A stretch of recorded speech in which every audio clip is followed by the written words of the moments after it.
All right, welcome in. If you are new here, my name is Dr. Matt. I am one of the most experienced MCAT tutors in the country, here to help you on your journey into the white coat. I'll adjust our mic here.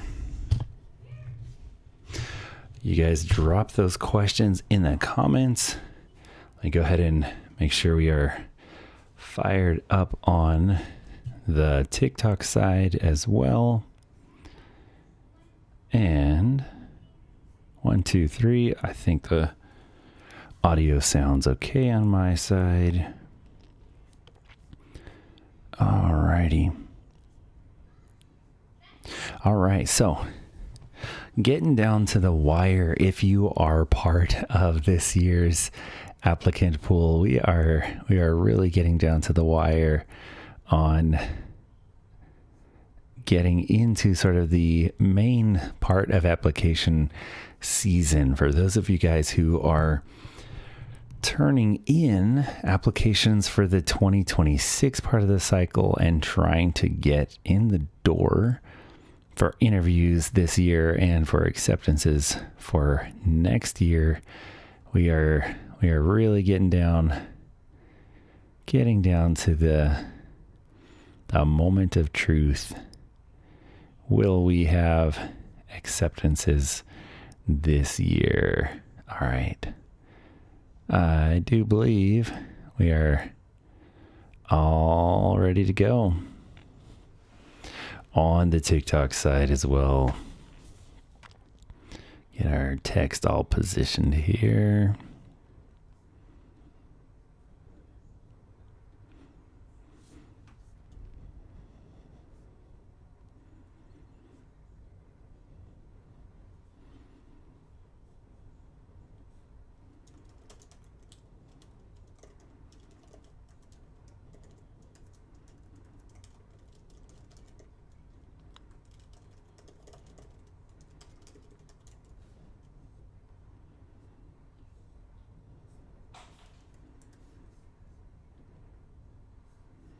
All right, I think we got our text squared away.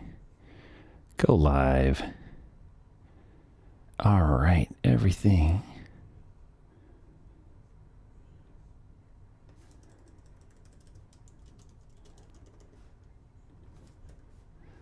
I do believe it is ready to go. All right. Okay, I think we are live on TikTok now. There we go. And let me leave a message on both platforms.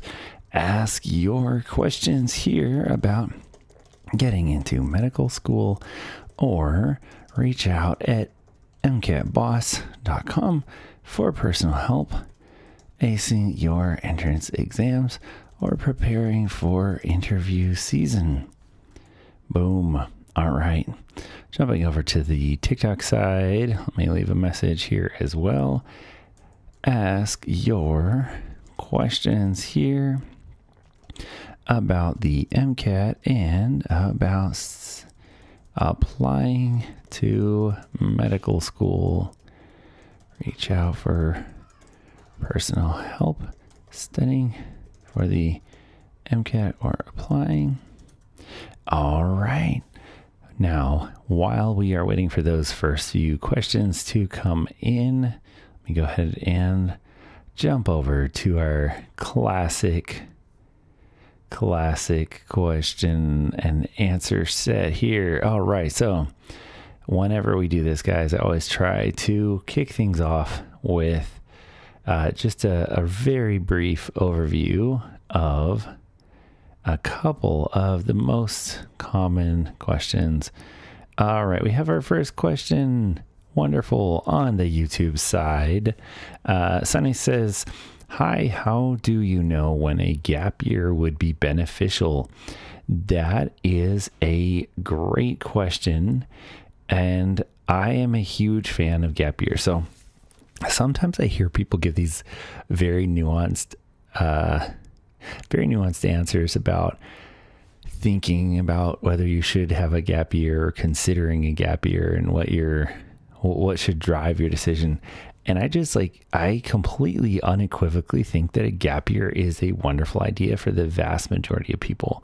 And I think a lot of times people who are young have a very, let's say, a very rushed mentality that somehow if they don't get into med school a few weeks after, get into med school before they're done with college so that they can jump into becoming a doctor a few weeks after college, that it's going to be the end of the world.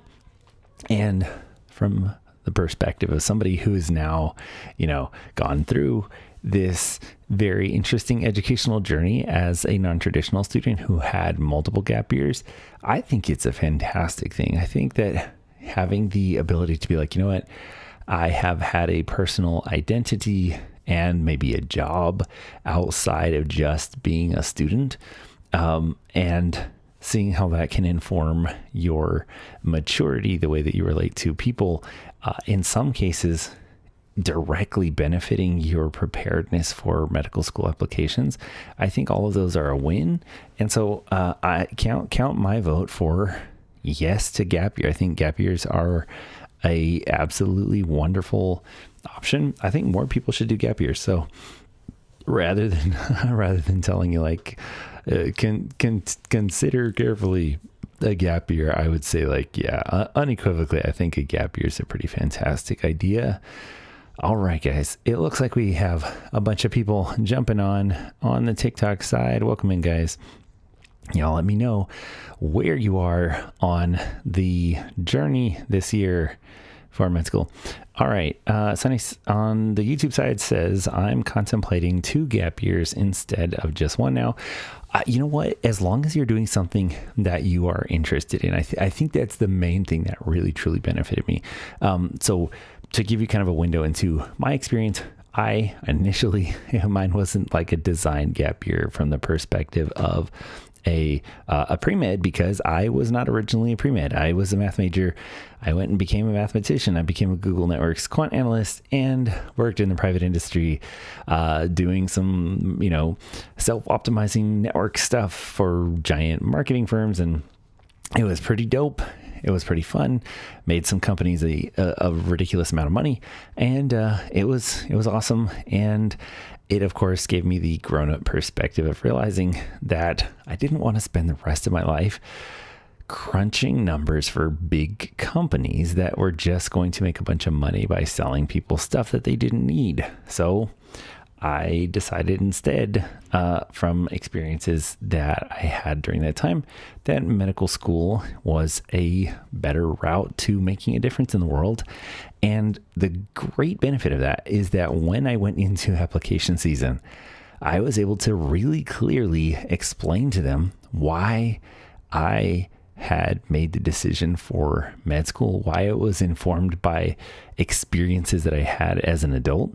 And it really, really was a convincing story that helped me go far in interviews. It helped me have an effective essay. And those are sometimes answers that are hard to do if you are coming straight out of college, or not even out of college. If you're like a junior or a senior in college applying to med school and you haven't had a chance to experience those things in life, it can really, really help to have that. All right, on the TikTok side, Steve asking a goofy question. Let me see who else asked here. All right, guys, feel free to drop those questions in the comment section. Keeping it hopping. What's your GPA? So I applied to med school with a 3.8. So it was not like, not gunner, not 4.0. It was good enough to graduate cum laude with a math and physics degree.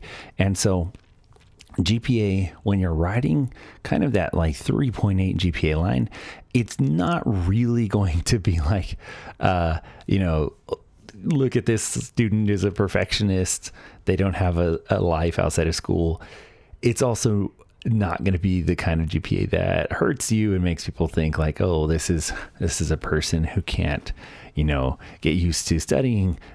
It's a good place to be. 3.8 is a good place to be.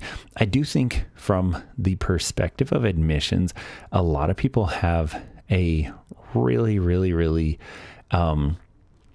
unrealistic idea because of a lot of social media stuff, where either people will post on social media saying, look at me, I became a doctor and I made a 1.8 GPA in college. Or they see the people who are like, hey, here are my numbers. I got into med school and I had a 4.0. And for whatever reason, the ones on social media that become really, really popular and viral clips either fall into the category of unrealistically high or unrealistically low. And they either give the impression that you have to have a perfect GPA to get into med school, or they give the impression that it doesn't matter at all. Like you can get like a 1.6 GPA and get into med school. And yeah, guys, neither one of those things is true. You do not have to have a perfect GPA, and you do not have a chance of getting in if you have like a 1.6. Neither one of those extremes is true. All right. Hopefully that helps on the question side. Thank you guys for all of you who just jumped on the TikTok side. Feel free to drop those questions here. Welcome in. Arturo says, working full-time, how long should I study for? Arturo, I am assuming you mean if you are working full-time, how long should you study for the MCAT? And I really like this question because that is what I did. So I was a non-traditional, and part of the reason that I'm a doctor today is that I was burning the midnight oil studying for the MCAT while working full time. And it is possible. It is doable. My yay, non-traditional power. I love it. So now the thing about studying when you are non-traditional is you really have to tune out the internet voices that tell you that you can study for the MCAT in like 6 weeks. Don't believe that. If you are not living in mommy and daddy's basement, getting them to do your laundry and bring you your food and write your checks for you, then you do not, you do not need to have an unrealistic idea that you're going to be studying like 12 hours a day. If you're only able to study like 2 hours a day, what you need to do is hold yourself to the same standard.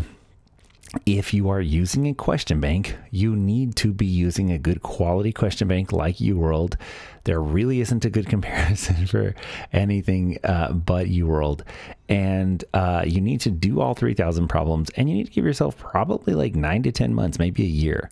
Yes, the 360-day access is exactly what you want. And if you want more sort of like a guide to how I would recommend using it to get the most out of it, to find your gaps, feel free to drop me a line and schedule a session with me. I try really hard to give people a crystal clear sort of path for how to use the question bank. And then I send them off into the world and I encourage them to make the best use of it, because you really can find your gaps and do just a stellar good job.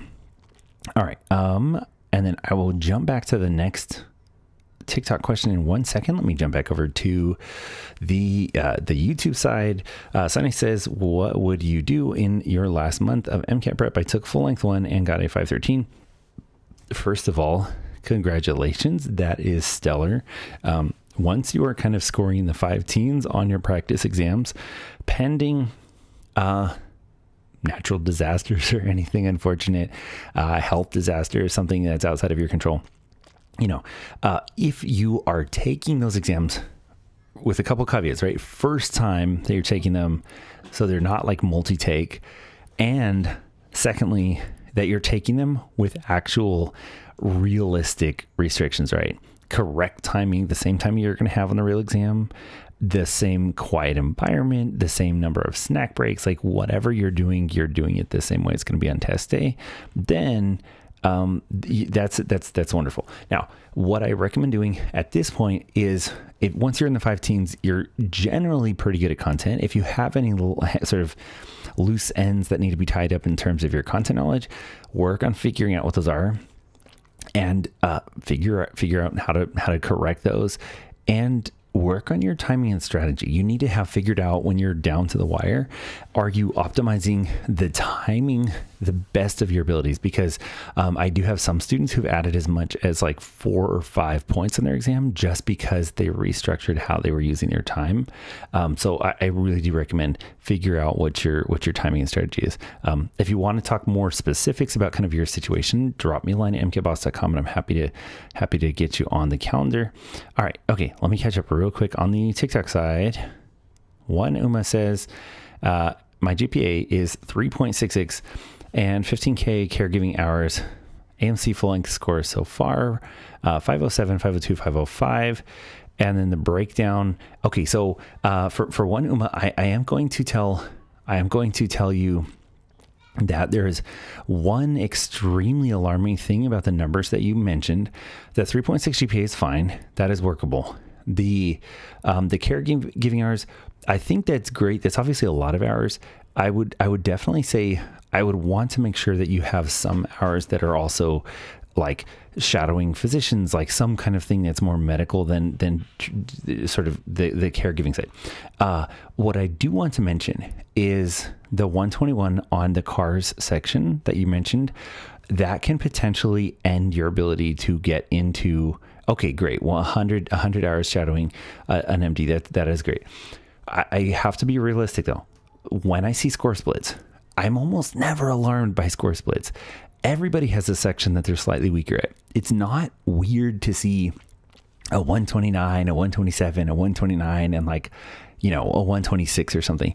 Those are survivable, but a 121 on the cars section is really alarming. And the reason for that is that is the single highest predictive value section on the entire MCAT for how you will perform on board exams, because board exams are essentially an entire day, 8 to 10 hours of reading.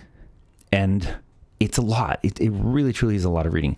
And so if you ace the cars section, it's a very good sign to the school that you're also going to do fine passing your step exams when it comes time to take them.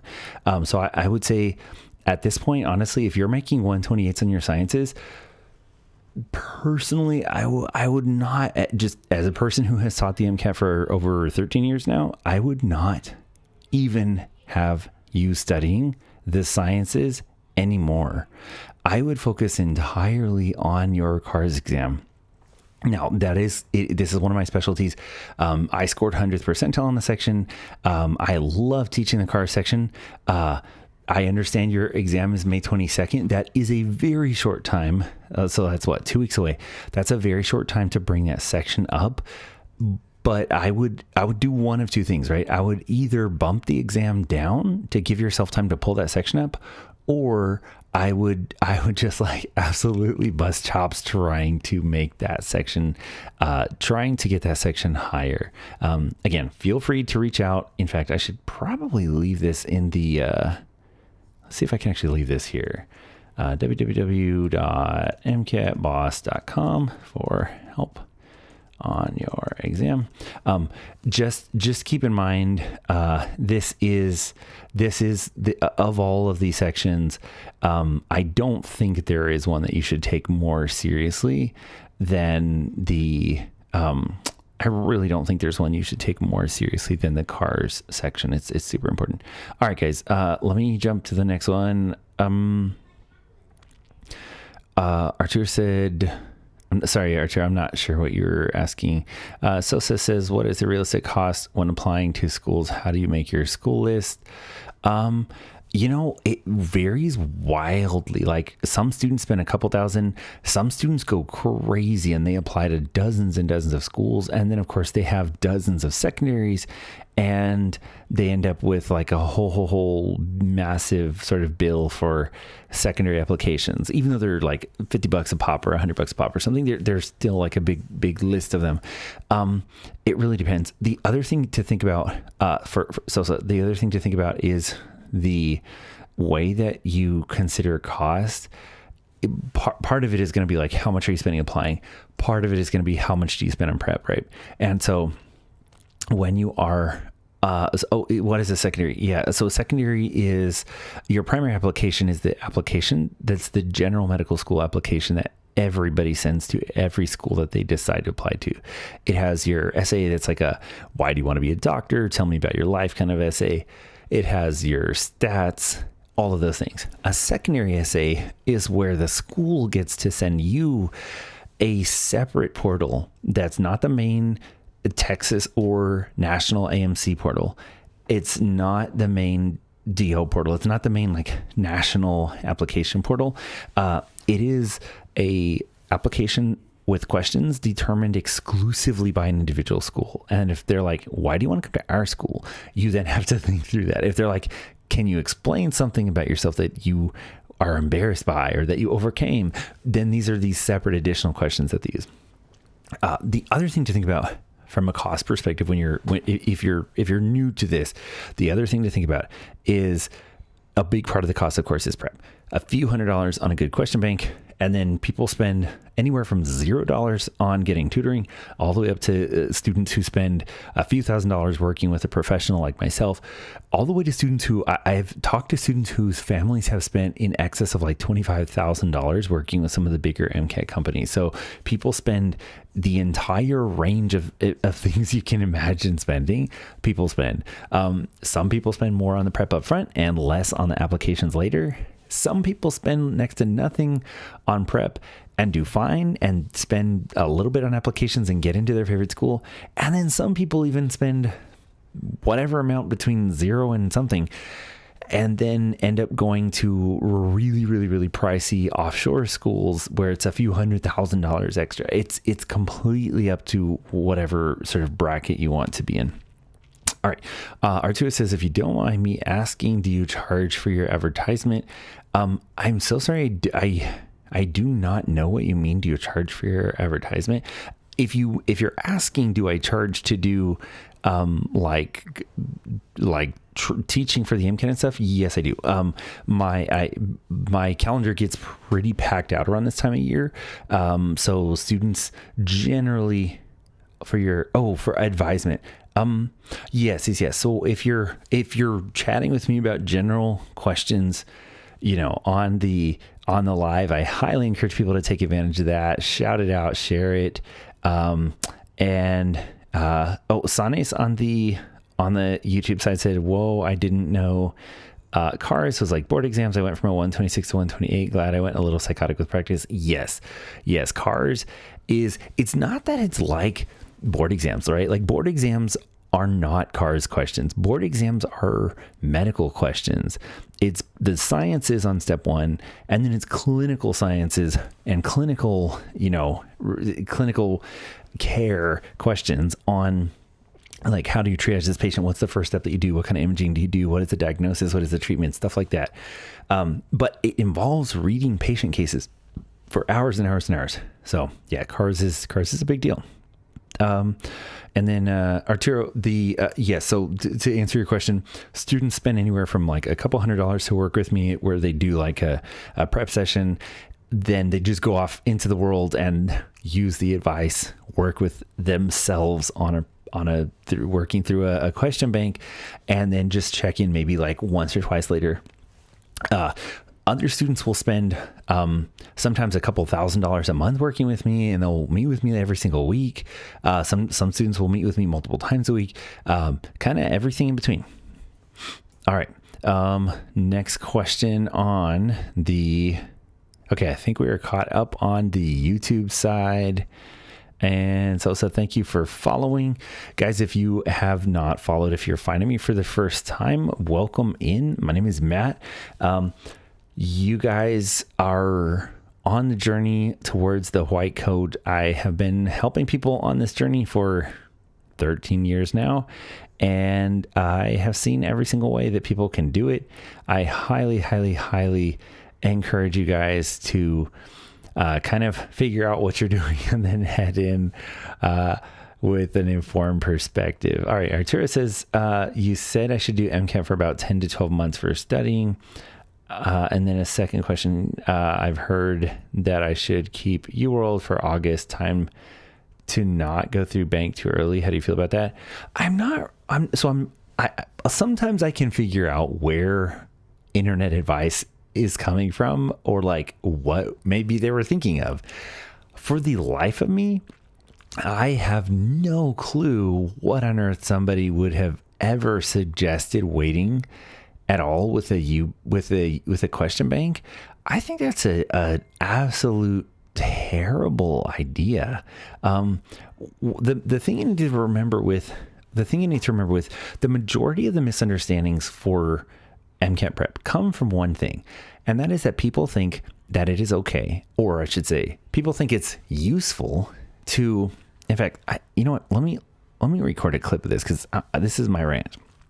The biggest, worst piece of advice on MCAT studying is this idea that you should wait to do questions or wait to do practice material because you need a few months to do passive content review, watching videos or reading books or flipping through Anki decks endlessly. And this is not what you should do. You should abandon passive content completely. Just abandon passive content and get right down to doing practice material. Because if you find out you don't know content, you're going to be forced to learn it, and you're going to find out what you didn't know or what you skipped during your prerequisite classes. And if you do know it, you're going to either find out that it's really useful, or you're going to find out that using that knowledge you have still falls apart when you do it in a contextual exam like the MCAT. And in that case, only by doing practice material are you going to find out how to use it in a contextual exam like the MCAT. And that is how you build a great MCAT score. So if you have a question bank, a quality question bank like UWorld, jump into it right away. All right, there's my rant. All right, okay. Next one says, Exaspire says, what would you recommend a pre-med to start doing in first year entering undergrad? Okay, that is a great question. And the absolute main thing I would say is you need to absolutely own your sciences. Pre-med sciences are the backbone of a good GPA, and they're a backbone of understanding the content that you need to ace the MCAT. Do not worry about the MCAT yet.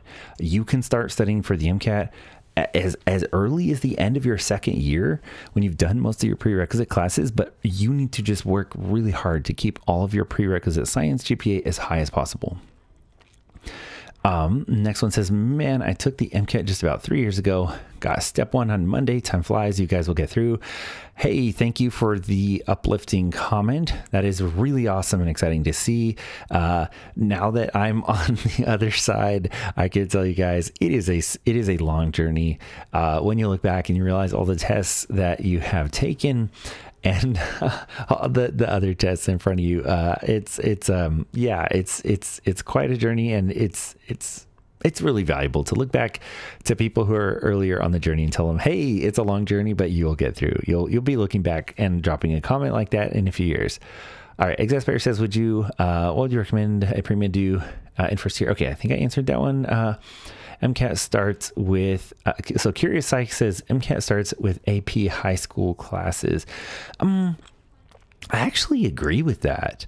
I agree. If you have the opportunity as a high school student, for any of the younger viewers out there who are interested in becoming a doctor someday, then if you have the ability to take AP science courses and really learn them really well, now is the time to get great at science, right? I think that's a wonderful idea. I completely agree with that. Arturo says, as a cars expert like yourself, is UWorld Cars with Jack Weston Daily Passages good? Yeah, I think all of those are pretty quality. I have students. I have students all over the map, right? Some students love the material from the third-party companies. Some students feel like none of them truly capture the essence of a good AAMC cars passage. But I think you have to work with what you can and get used to the reading speed, get used to the pressure. I think all of that is totally totally worth doing. I would never sort of advise you against additional cars practice. The extra bit that I would add is I think personally that it is really beneficial to work with somebody who really knows what they're doing if this is a weak section for you, because if you've been around this section long enough, there are a lot of sort of test writers tricks that you can learn that help you identify what the wrong answers are and why they're wrong, not just how to find the right answer. Finding the right answer is a skill, and there's nothing wrong with being good at finding the right answer. But about half the work is knowing why another very convincing sounding answer is not the right answer.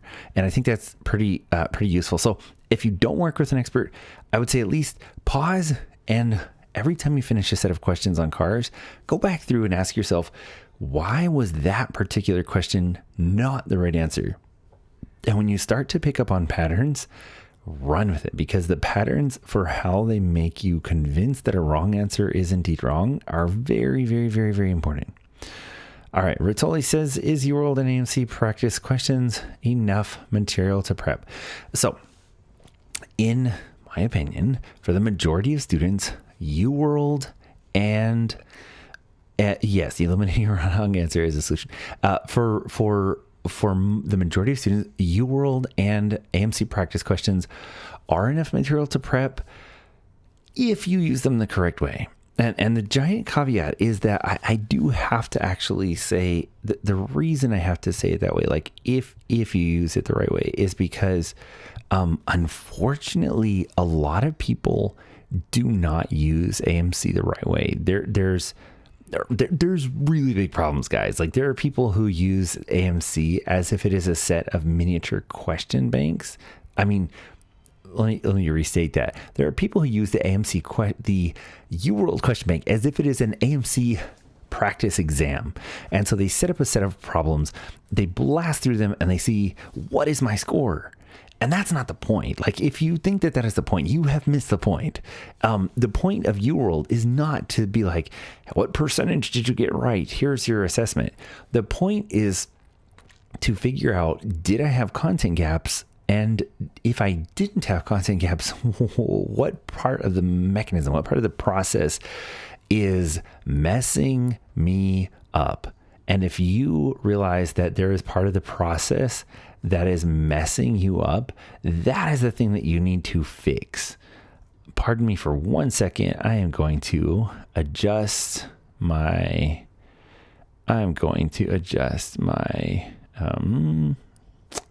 my text box here. All right. Okay. Adjust my window here. I'm still trying to figure out what my favorite sort of like viewing window is for each of the streaming platforms here. So bear with me for a second while I do a little bit of adjusting this viewing window. And yeah. All right. Well, that'll do the trick. Maybe we'll chop that in half or something. That's funny. Oh, well. And next one says, many physicians say USMLE is easier than the MCAT. What is your perspective? See, I think I might be biased just because, if I'm being honest, I will probably be. Let me loop back to that question in 1 second. So let me jump over to the YouTube side for a second. And Sunny says, is it possible to go up from my cars in 5 weeks? I'm just scared of completely breaking down my strategy at this point. Possibly, yes. I'm more than happy to set you up with a session if you drop me a line at mcatboss.com. If you want to do just one session and just talk about the cars section, we can totally focus it on that. Drop me a line if you would like to go ahead and set up a session for that. But there really truly are. If you know this section well enough, there are actually some very specific differences in what drives people's scores and what caps people's scores. So the thing that makes you cap out at like a 126, 127, 128 maybe something completely different than what caps somebody else there. And I pride myself on being very good at helping students actually distinguish between those, and talking about some very specific differences. There's essentially four. Oh, awesome. Okay. Thank you for reaching out on the website. I do always respond within about 5 to 10 minutes of finishing a session.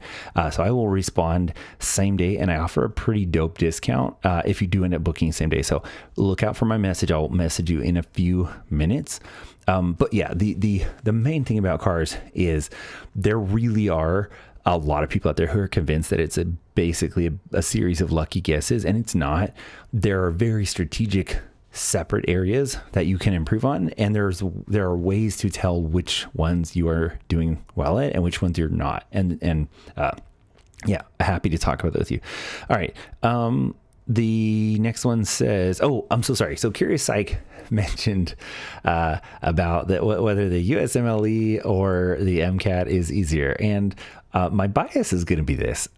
When I was taking the MCAT, I was in a time in my life where I just absolutely spent thanks for returning to my question. Yeah, sure thing. I spent a crazy amount of time, even though I was working full time, I spent a crazy amount of time studying for the MCAT.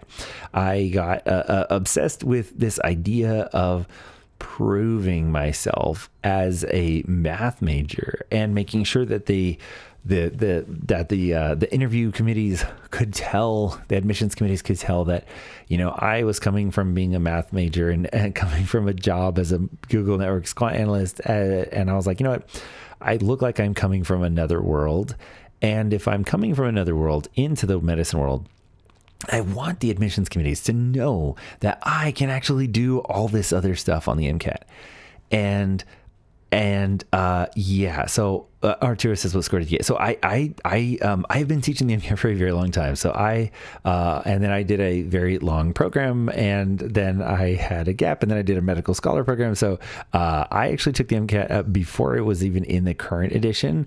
I had to take for one of the MCAT companies I worked for. I had to take the newer one later. But for my official admissions one, I scored 97th percentile on 2 sections. I had 100th percentile scores. So I made sure to do really well. And so I'm probably biased. If I say the MCAT is easier, I am probably being biased. I thought the MCAT was easier, but realistically, if you put the same amount of time into studying them, it is probably true that the USMLE is easier. At least step one. I think that is comparable. USMLE step one is like the MCAT, but it's just like doing only the bio section, except with some additional medical details. Step one is basically MCAT bio with some more like pathophysiology and cell biology and stuff like that. The step two exam is really not like the MCAT or step one. Step two is it's basically a series of shelf exams. So in medical school, you're going to have to do shelf exams, which are like clinical reasoning, triaging, and preliminary treatments for each subspecialty. That is the general specialty in medicine, right? Like OB, family medicine, emergency medicine, surgery, those kinds of sort of traditional medical fields have shelf exams, and they test clinical reasoning and basic treatments and imaging and diagnostics. That is what the step two is. And it's basically that for like 10 hours. So it's a lot. Let me jump back through here, guys. I'll catch up, I promise. Erica says, just took my MCAT today. Not sure how I felt, but at least it's over. Congratulations, Erica, on finishing your MCAT. That is awesome. Try to, distract yourself and go on a vacation or do something fun in the meantime while you're waiting for your scores. Arturo says, what score did you get? Okay, we answered that one. What was your answer? Good answer, thanks. I figured the USMLE is focused on medicine, not all the other sciences. Yeah, so that really captures the main reason I think why most people feel that I think that really captures the reason why most people think that it's easier. So sorry, let me jump over real quick to YouTube. Guys, thank you so much for the comments on YouTube. I promise I'm not ignoring them. I'm trying to flip back and forth between the windows here. Mamba says, hi, 3.95 GPA, 518 MCAT, 0 clinical, and 20 volunteer hours. I'll be honest, I don't know if this is a serious question, so I'm not going to give it a lot of time. It would be, I often tell some of the interesting questions that I get. How can I put this? I often get these very interesting questions where people will tell me, I scored a 495 on the MCAT and I have a 3.2 GPA, but I have 10,000 volunteering hours. And I'm like, okay, so you probably should have taken 8,000 hours that you volunteered and put it into doing some studying for the MCAT, because if you're going to score a 495 on the MCAT and have 10,000 hours of volunteering, you probably can't get in because the MCAT's going to be a barrier. But I rarely see this. I in fact, having done this for more than a decade, I'm just going to say this is probably not a serious question, because if you have a 3.95 GPA and a 518 MCAT and you don't have any clinical and 0 volunteer hours, you know, this is not a person who's actually thinking of going into medicine. And if this is a real question, then that is, by the way, going to, well, the questioner, I apologize. The questioner says this is serious. So I'm going to say, great job on the 3.95 GPA. Fantastic, killer, good job on the 518 MCAT. But yeah, you will absolutely just, honestly, you won't even get a single interview. If you are serious that you have 20 volunteer hours and 0 clinical, you will not get a single interview. I know of maybe 1 or 2 real life cases where somebody had under 100 hours of volunteering and clinical, and had above a 520 on the MCAT, and they got heartily rejected by every single place they applied to. They look at that like it is not serious. So yeah, I would not even waste the money on applying, if I'm just being completely honest. That does not sound like let's say you're completely serious about going into medicine.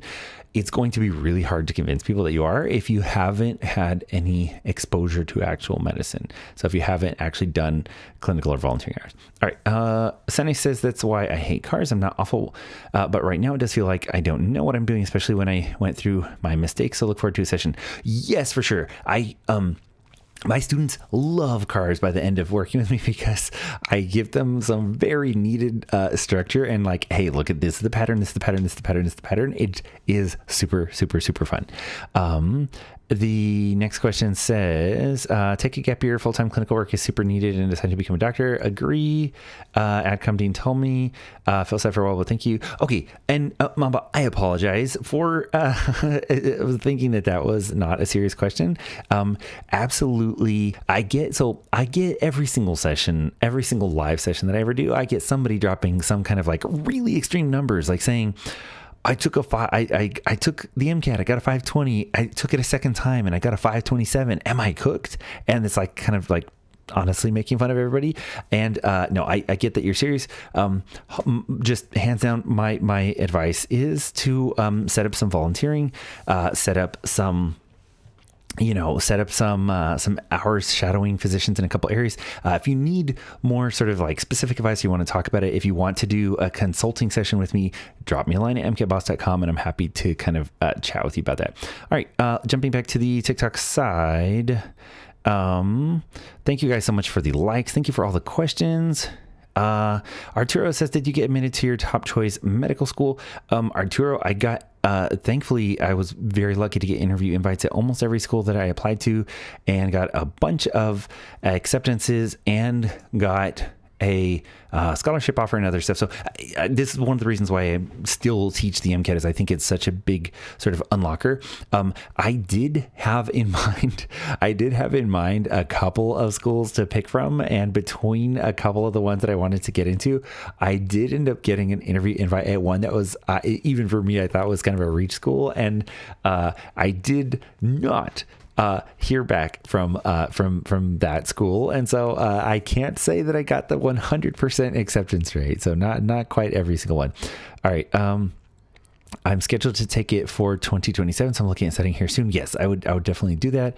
All right. Hopping off. Great. According to you, not focus too much on content review. No, Arturo, to be clear, content review is really, really important and useful. You have to know a lot of stuff, right? The AAMC, what's on the MCAT PDF, and you can Google that, by the way, guys. What's on the MCAT? AAMC PDF. It is 110 pages of stuff you have to know. That's a lot. 110 pages of tiny font that you have to know.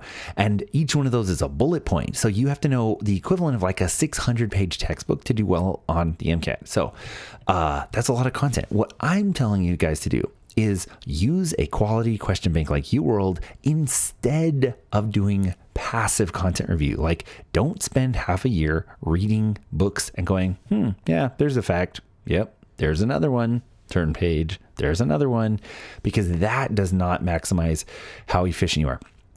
All right. Liz says, what MCAT test prep program is the best? Not around questions, but around how to take and interpret.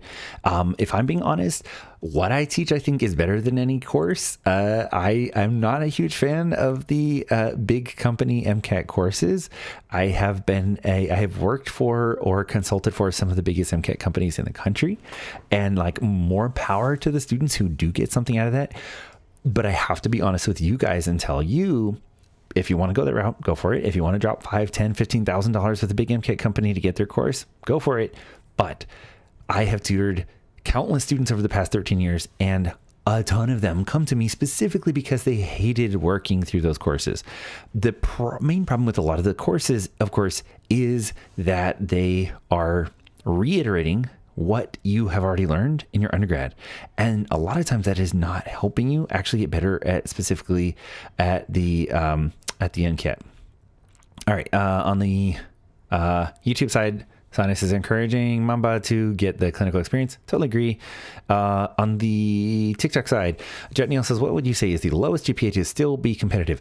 So there is a very realistic way to actually answer this, and it's to actually Google MCAT GPA grid. But I encourage you to do this two different ways.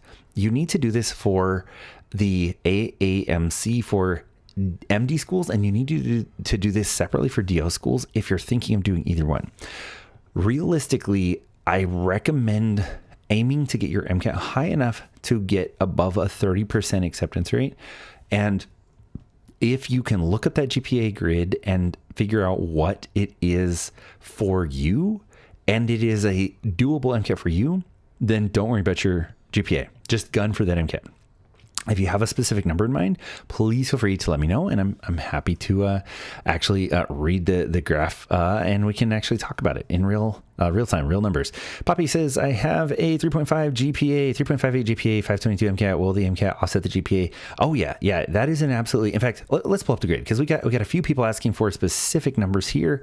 I am a big believer in data and actually letting the data do the work, instead of kind of just telling people, oh, you should be fine, you should whatever. I like to tell people this is what the actual published data suggests. And okay, I have it pulled up. Let me see. The first question was about a 3 point. Let me flip back over here for a second. It was 3.58 GPA and 522 MCAT. All right. And the answer is that the table is frozen. Do I have no AMC today? Surely I do. Okay, there it is. Okay, 3.58. So a 3.4 to 3.59 GPA with a 522 MCAT is the far right-hand column, and that is a 60. It says greater than 517 MCAT with a 3 point up to a 3.59 GPA has a 61.4% acceptance rate. Now, this may sound like 60% may sound like a really high acceptance rate or a really low acceptance rate, depending on how familiar you are with what typical acceptance rates are. To be clear, you will never get into a bracket where there is a 100% acceptance rate. The average acceptance rate for MD applicants is 40 to 42%. So just let that sink in for a second. So if you are applying and you have a 60% chance, then you are doing way better than the majority of applicants. So that is absolutely fine. All right. Somebody says, no research. Am I cooked? No, you absolutely not. Now you may be for some schools. Like the reason I fell shy of my one final reach school, the school that did not give me an early acceptance was a school that actually was massively obsessed with research. And thankfully, I really enjoyed the medical scholar research pathway program in my school, in med school. But in undergrad, I did not have research. So it can hold you back from some of those. All right. Mamba says on the YouTube side, how would I obtain 200 volunteer hours and more clinical hours without it looking like I checked a box? That's a valid question, except that it's not something that you need to worry about, right? If you're like, hey, I needed to do volunteer hours because that's what everybody's doing. Well, you checked the box, and that is okay because that is what everybody's doing. Everybody in this race is checking boxes. That is completely fine. When you have students who are out there, doing volunteering and doing publications and doing all this other stuff when they're already exhausted and busy, we'll be honest, yes, it can be a passion project also. Yes, the volunteering can mean something. Yes, the publications can be super important. But also it's okay that it is checking boxes. That is totally fine. Somebody says all that for $100K salary. All right. Next one says, let's see. Next one says, thank you. That's very helpful. Liz says, do med schools consider master's programs over undergrad? So I want to give a kind of a nuanced answer. And my nuanced answer is going to be that you are most likely going to have at least a consideration, if you have a better GPA in your master's, of being looked at as though your GPA got better. If you're thinking about it as it's going to offset a low GPA, it might help some. If you're thinking about a master's program for improving your MCAT, I'm not a believer in that at all. And what I mean by that is this. Let's say a student spends $75,000 getting a master's program, and it bumps their GPA from a 3.4 to a 3.5 or a 3.4 to a 3.6. And let's say that they part-time study for the MCAT while they're getting their master's, and they bump their MCAT from a 498 to a 504. Now, if that same student had gone and spent $15,000 on MCAT prep and worked a night and day with a really great question bank and a really fantastic tutor, and worked really, really hard, and then took every single practice exam, and then spent 3 to 5 days reviewing every single practice exam, and became a master at the MCAT and scored a 516 on the MCAT. The chances are that the student who did that is going to be down 15 grand and have a 516 MCAT. And the student who is down 75 grand with a master's degree that they are never going to use is going to be like, I went from a 498 to a 504 on my MCAT. Those kinds of trade-offs are things students don't actually talk through, and then they go and spend I've had students who blasted through $100,000 and spent 1 to 2 years getting a master's degree, only to realize at the end it didn't leave them enough time to even study for the MCAT, and that they basically didn't learn anything that they would not have learned in med school, and that their master's degree doesn't help them any more than if they had just gotten their MD by getting better at the MCAT. Again, this is why I'm a very passionate MCAT teacher.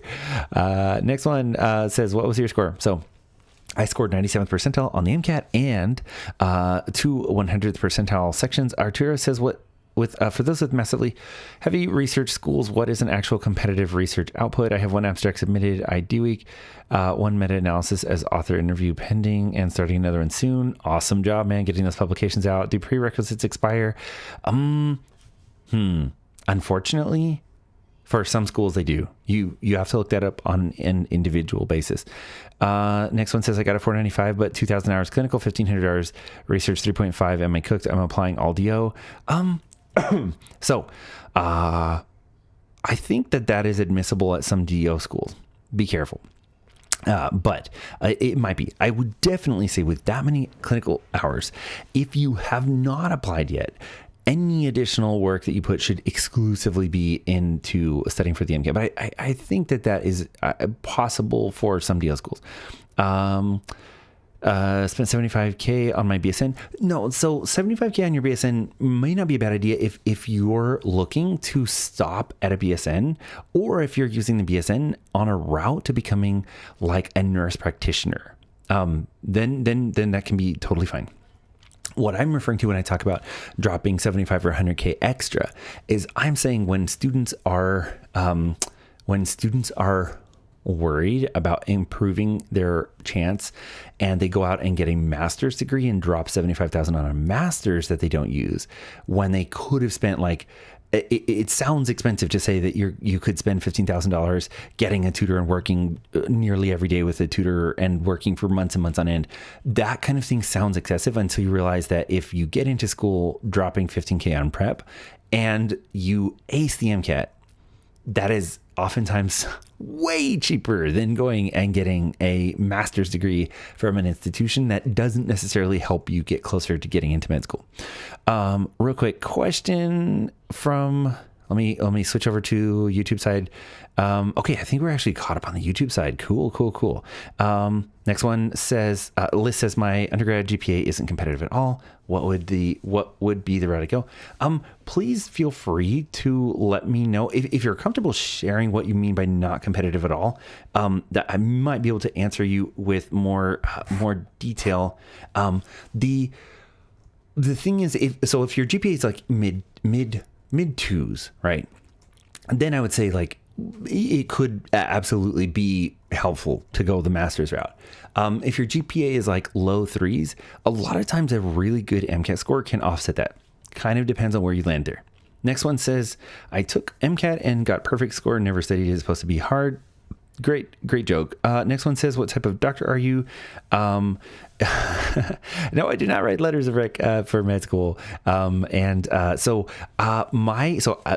type of doctor, if you're asking MD or DO, it's I just wrapped up my MD. If you're asking what field I'm going into, I'm actually going into a really interesting branch of therapeutics development for neurodegenerative disease.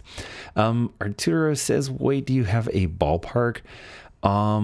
A ballpark on what is competitive research output? I don't think you answered. Oh, okay. So a lot of times if you have a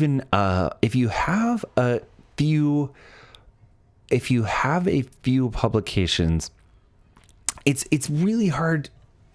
The main thing is this, right? People sometimes try to pin down how many publications they think an undergrad should have. And then they'll talk to students who have anywhere from like 2 to like a dozen publications. The problem is that the span of what it took to be on 2 or 3 or 4 or a dozen publications is wildly different. One student might be the primary first author on 2 publications and have worked for a year and a half or 2 to do those.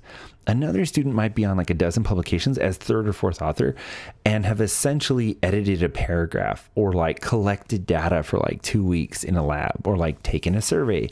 It really varies a lot. So I do not like to kind of pin down that because the variety of ways that people can contribute to the publications is enormous. The Bev says, advice for last month of studying for MCAT exam. My main advice when you're studying for your last month is a couple things. Make sure that you are finding any remaining content gaps that you have. If you are not within 3 or 4 points of your actual goal score, please reschedule. I do not recommend taking it when you are not ready. I think that is the biggest sign of a mature student is a student who's realistically postponing an exam until they are truly well prepared. Number 3 is if you are scoring within a few points of your goal score and you've done sufficient practice material.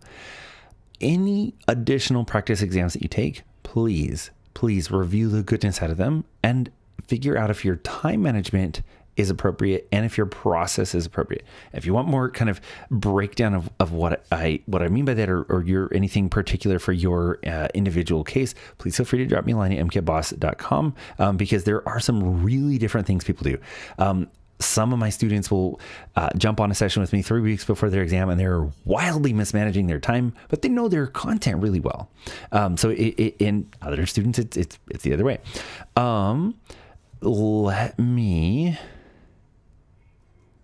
take care of this right there. All right. Okay. Next one says, okay, Liz says, not competitive. 3.2, I have volunteer shadowing, no research extracurriculars. Oh, so 3.2 is not a bad GPA to be in. I think there's a lot of, I think when people have Mamba, I see your question on the YouTube side, and I'm happy to jump back over there in just a second. Okay, Liz, let me tell you real quick on the 3.2 GPA, okay? When we read the actual chart from the AAMC, a 3.0 to 3.19, once you hit a 506 to 509 on the MCAT, you are dealing with a nearly 30% acceptance rate. When you keep in mind that the average acceptance rate for MD applicants is 40%, a 30% acceptance rate is not bad. It's like 28.5%. That's not bad. If you can actually get, with a 3.0 to 3.19 GPA, if you can actually get your MCAT up into the 510 to 513 range, you're at a 34% acceptance rate. That, I mean, a 1 out of 3 chance at getting into med school with that GPA is not bad at all. I really think that you should totally consider just really chasing down a great MCAT score. I think that any student who has over a 3 GPA, I would encourage them to chase down a really great MCAT score before spending time on doing a master's degree. I cannot emphasize enough. A master's degree can be such an enormous money and time waster. I'm not a fan unless you're doing a master's degree in something that adds to your professional job or your professional outlook. Like if you're getting a master's in public health, sure, I know people who've gotten an MD and then gone back and added an MPH. Or if you're getting a master's in business administration, like an MBA, because you want to be the best clinic manager, that makes sense. But if you're getting like a master of science in pre-medical sciences kind of thing, I really strongly oppose those degrees. I think that they are basically a way for institutions to pull $70,000 or $100,000 out of students' pockets and offer them nearly nothing. And I think those students should just be told, like, hey, if you have the money to burn on it, then like go spend $10,000 or $20,000 working with an MCAT expert and do great at it. Arturo says the only missing puzzle is the MCAT score. Ideatory says, how much do unlicensed doctors make? Liz says, how can I get in contact with you? Liz, please feel free. You'll see right there on the screen, mcatboss.com. I'm more than happy to kind of just set up a session with you. I'm on the scale of like super cheap to super expensive.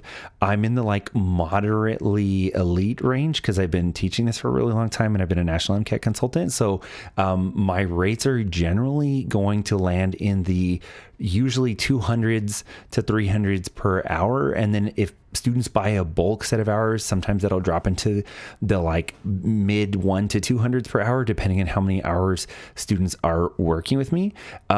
I absolutely try to pack a ton of information in. So even for students who only work 1 or 2 hours with me, I try to make it super helpful, because I think the pivotal difference between a student making a decision like, I'm going to dedicate a year to the MCAT like it's a job, versus I'm going to dedicate a year or two to a master's degree like it's a job, and then end up getting almost the same MCAT score at the end, it's just, to me, it is crystal clear. You should work with somebody who's really good at the MCAT. You should do really well on the MCAT, and you should go get your white coat. All right. Next one says, what should I do for strong med school apps? I'm doing undergrad in 3 years, starting college next year. Very cool. Okay. Number 1, do really well in your science courses. Number 2, read every single day. Please read every single day. I think that in fact, I'm gonna record the rant, guys. We're gonna do this. Mamba on YouTube side, 3,000 hours research, second author pub tutoring, university leadership trade-off was 3 jobs, no clinical or volunteering. Okay, Mamba, I realize your situation. You have a very sincere, realistic reason for not having the hours when you mention that you're working 3 jobs. As a person who worked both before med school and had to study the MCAT while working, and who worked through med school, I completely sympathize with that. And just keep in mind, it probably is going to hinder you if you don't get those hours in. Now, do you want to throw your hat in the ring and try to apply without, because you have so many hours of research, do you want to try to throw your hat in the ring without the volunteering hours? You certainly can. It's completely up to you if you have the funds to do it. There's nothing wrong with that. Okay, let me do this real quick. Let me do a, let me see. So I'm gonna do it this way. So, what a high school student can do to prepare for pre-med med school. All right. And I'm going to record this as a little rant, guys. So bear with me for 1 second. Let me get my little 60-second rant out the door, because I get asked this a lot, and I think this is actually super useful, super helpful. Here we go. And okay, 3, 2, 1. All right. So the question was, what can I do in high school to be ready to be a pre-med or to get into medical school or to prep for the MCAT? And the main thing is you need to do really well on your sciences. Pay attention, do as well as you can on your AP science classes. But the part that most students are not going to do that can set you apart is read every single day. 30 to 60 minutes every single day, because the most important part of the medical college admissions exam is actually the reading comprehension section. And every single year, as one of the most experienced MCAT tutors in the country, I'm running into more and more students who don't read anything outside of social media. They never open a book. They never read a really hard to understand article. And then they read comic books or something else that just doesn't help them develop this reading stamina or advanced reading comprehension. So read challenging stuff every single day. Be a reader. And of course, pay attention in your science classes. Okay. Yeah. Sorry guys. That's just a necessary thing. Have to get that out there. Okay. Let me go back to this. Ask Dr. Matt about getting into med school.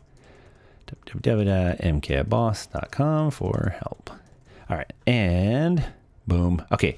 Guys, we'll probably stay on like maybe 5 more minutes and then go ahead and jump off. I hope that was super helpful. Do you want me to read every day for a CARS session? Also, do you suggest fiction or nonfiction? Oh, okay. Good clarification. Now, you can develop some increased reading speed by reading fiction. But personally, I think that the valuable thing is following the sort of logic of arguments. So when you open up your browser and you're going to read something in prep for the MCAT, personally, I think you should be reading like challenging editorials, like jump into the Atlantic or the New Yorker or Quant or something, right? Like you need to Quanta, whatever it's called. Sapiens magazine. There, I think those are all archived now, but you'll see one of my papers on there. Like read stuff that will challenge you. It's really important to read stuff that will challenge you. It's really important to follow an author's argument all the way through. All right, guys. Awesome. Okay, guys, I think we are going to go ahead and wrap it up there. This was super productive. Everybody was jumping in, and I hope you guys have a wonderful, productive, and just totally awesome start to your summer. I don't actually know what the first day of summer is. Are we in summer? Are we in spring? I should know that, right? That's embarrassing, right? Yeah. If it's summer, if it's spring, whatever season you're in, hope it goes well. Good luck on the journey. Oh, we got one more. How do you think I should do clinical hours, shadowing, research? Which one do you suggest? Okay. Now, so just cliff notes again.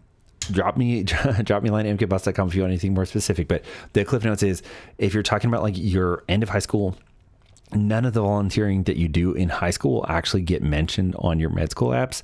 So I honestly don't have any advice about that one.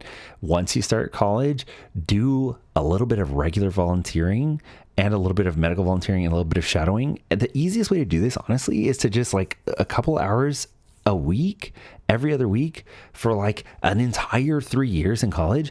And you'll have hundreds of hours by the time it comes time to apply, and you won't have to freak out about getting those hours later. So even if it's just like you volunteered 2 hours on a Tuesday in a clinic and 2 hours with some, educational volunteering thing on a Saturday, like do that every other week for like your entire first 3 years of college, and you will be totally set. If you have time to do that, then you can make it happen. Mama says, thank you for your time. Looking forward to cycle. I'll take your advice. Hey, feel free. Absolutely feel free to drop me a line if you want me to read over any essays or anything. But yeah, if you can still, the other thing, Mamba, if you're still there, the other thing to think about, if you want to apply this cycle, you can blast through and try to volunteer for the next like 6 to 8 weeks and apply a little bit later. And because you have ridiculously good numbers, there is a chance that by volunteering for the next few weeks, if you have time, if you're not working, if you have the actual free time set aside to do that, there is a chance that you could actually volunteer enough to still apply by like July or August and save the cycle for yourself. And if you really don't want to have a gap year, or you really don't want to have an extra gap year, whatever that would be for you, that is a route that you can think of. So hopefully that helps. And remember, guys, drop me a line at mkboss.com if I can help you out. Otherwise, do awesome. Keep the momentum. It is a very long marathon. It is not a sprint, except that it's a marathon at the speed of